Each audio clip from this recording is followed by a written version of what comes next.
Dr. Daniel Sousa with Pastor Tuya Fale down here in Kaka'ako Park.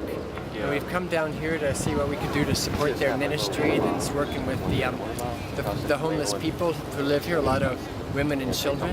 We've got a couple of nurses here, Dottie and Patty, and Dr. Steve from the Natural Wellness Center.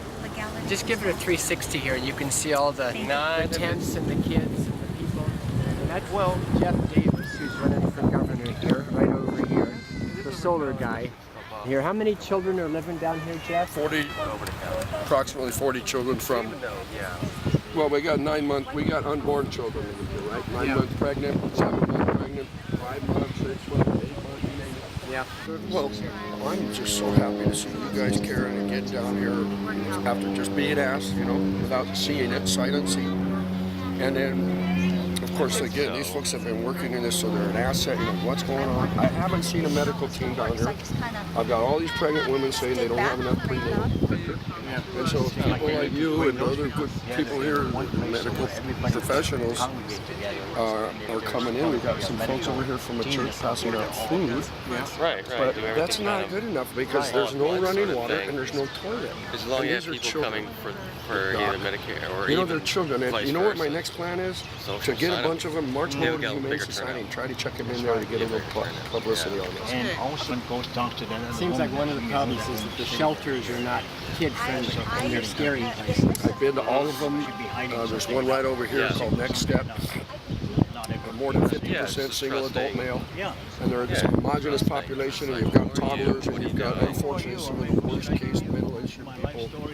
If they're not already sex offenders, and many of them obviously by just statistics would be, it's not a place for kids. These guys actually have a store where you can buy things there. Okay? They have a nice little setup there. They got everything on wheels for when the sweep comes, they can just start pushing on down the street faster. If you start seeing stuff that looks a little scary and yucky, that's because those people are either alcoholics or methamphetamine. Go ahead, take it right. Okay, so look, here's another group. It looks like, guys, a church group or something came. This is you'll see lots of folks doing lots of different stuff from different organizations. So here they all are. Yeah. And I thought she was supposed to be a camp. Maybe. Hey guys. Yeah. Aloha. On this side, again, there's different levels, different types of folks. This woman who lives in the tent where he's sitting in front of, she's 9 months pregnant. So she's due on July 1st, which is in two days from now. And then we turn this way. This was the corner my celebrity tent is on. If you come down here, so here we have a different group. You'll notice it seems a lot cleaner and organized. And this is Dear Tongans. She's 7 months pregnant, a 3 and a 5-year-old. And then here we have Micronesians. You see the babies. These are the people that they're aware of the fact that the doctors are starting to be available. So they're very nice people. They keep it very clean. They feed each other. They take care of each other like families. And then you see on the end the classic methamphetamine. You see that? That's meth, generally speaking. You mean tents that don't work? No, just completely scattered Just lives. chaotic, It's just you can see there's a, you know, it's a spider on LSD, so to speak, and the web's not coming out right by any means.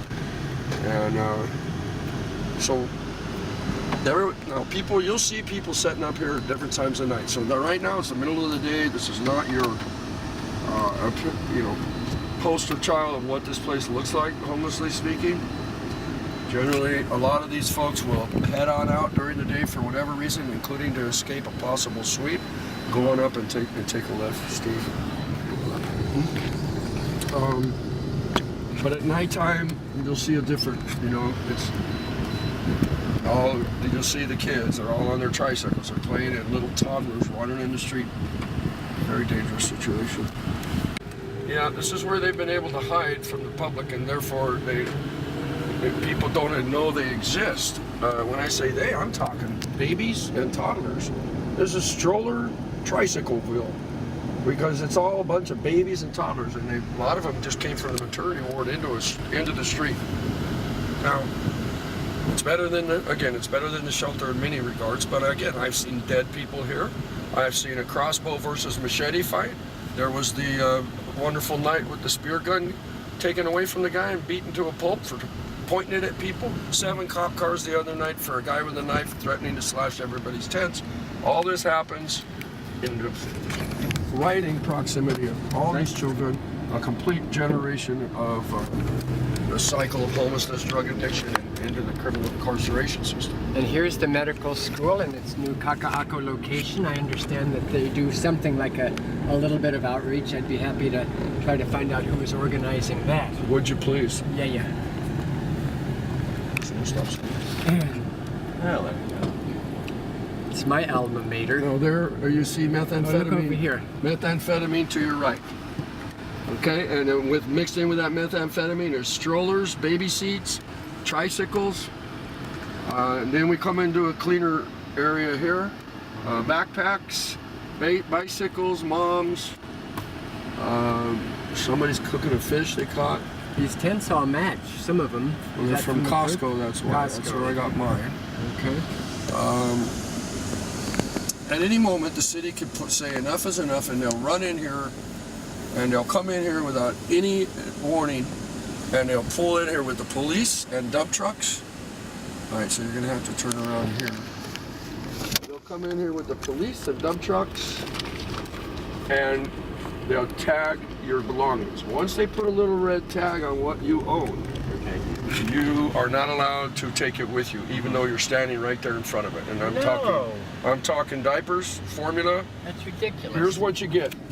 You get your medication and you get your ID.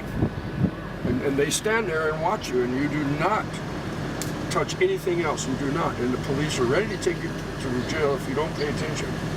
All of your stuff then gets picked up. They throw away what they feel is unnecessary. It gets tagged and bagged somewhere. All the money that's involved, ridiculous. And then if you have $200, you can go pick it back up. Or you can go through a 6-week process to get it back without paying money, 6 weeks. Obviously, if you have a job interview, you no longer have any clothes to get to work. By the way, if you do go to a job interview, you better have somebody there ready to grab your tent and run should the city show up. Can you see the vicious cycle? And of course, what's their solution? Let's make it illegal to lay down or sit. or sit on the sidewalk. No,